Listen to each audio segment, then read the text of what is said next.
आज नए दिन में आप सबका परमेश्वर के वचन को सुनने के लिए स्वागत है। आज के वचन को लिखा है परमेश्वर की दासी और परमेश्वर के दास प्रेरित अंकुर नरूला जी और पास्टर सोनिया नरूला जी ने। और आज के वचनों को आवाज दी है भाई कमल ने।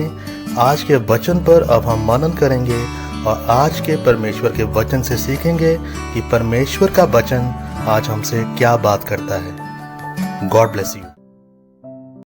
ऐसा कि आज के वचन उत्पत्ति 16 उसकी 4 में लिखा, वह हाजिरा के पास गया और वह गर्भवती हुई। जब उसने जाना कि वह गर्भवती है तब वह स्वामिनी को तुच्छ दृष्टि से देखने लगी।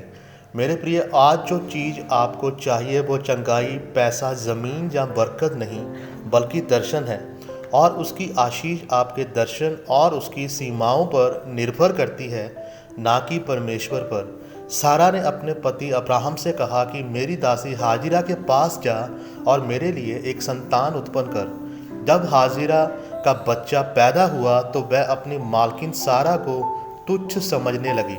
लेकिन अगर हाजिरा की आत्मिक आंखें खुली रहती तो वह देख पाती कि आने वाले समय में मैं और मेरा बच्चा शाही परिवार का हिस्सा बन चुके हैं और कभी भी अपनी मालकिन सारा को तुच्छ समझकर गलती ना करती, क्योंकि वह देख पाती कि मेरी ज़िंदगी बहुत आशीषित है। पुराने नियम में जो कुछ भी हुआ वो आज हमारे लिए एक उदाहरण है। जिस तरह यूसुफ देख सका कि अगर मैं व्यभिचार कर दूंगा, पाप कर दूंगा और अपने अकेलेपन को पाप से दूर करने की कोशिश करूंगा, तो मैं परमेश्वर से वो नहीं ले सकता जो मैं देख रहा हूँ। अगर जो मैंने आज तक देखा है, आज लोगों की समस्या शारीरिक अंधापन नहीं बल्कि आत्मिक अंधापन है। वह देख नहीं पा रहे हैं कि परमेश्वर ने उनके लिए कितनी आशीष और ऊंचाई रखी हुई है। बाइबल में किसी भी महान व्यक्ति की शुरुआत महानता से नहीं हुई थी, लेकिन उनका अंत महान था, क्योंकि वो अपनी आत्मिक आंखों से देख पाए। परमेश्वर ने दाऊद से कहा कि तू राजा है और सारी दुनिया तुझसे डरती है।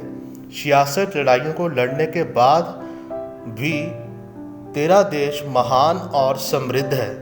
मैंने भेड़ बकरियों को चराने से तुझे अपने पीछे बुला लिया है। इसका कारण यही था कि दाऊद आत्मिक आंखों से देख सकता था, और जब जब उसकी आत्मिक आंखें बंद हुई तब तब उसने परमेश्वर से सजा पाई। जब जब लोगों की आत्मिक आंखें बंद हुई हैं तब तब लोगों ने ठोकरें खाई हैं, और जिसकी आत्मिक आंखें खुली रहती हैं वो आशीष, चंगाई, वीज़ा और बरकत ना मिलने पर भी अड़ा और खड़ा रहता है।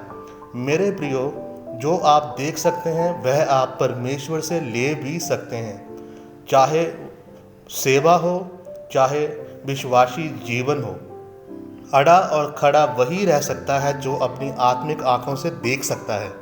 अगर आप परमेश्वर के कामों में और अपने दर्शन में अड़े और खड़े रहेंगे, अपनी आत्मिक आंखों से देखते हुए आगे बढ़ेंगे, तो परमेश्वर आपको भी दाऊद और यूसुफ की तरह ऊंचा और आशीषित करेगा।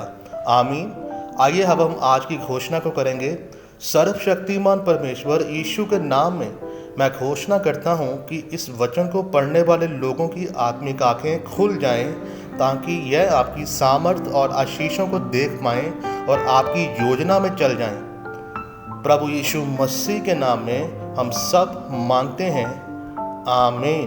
परमेश्वर आपको आज के वचनों से आशीष दे।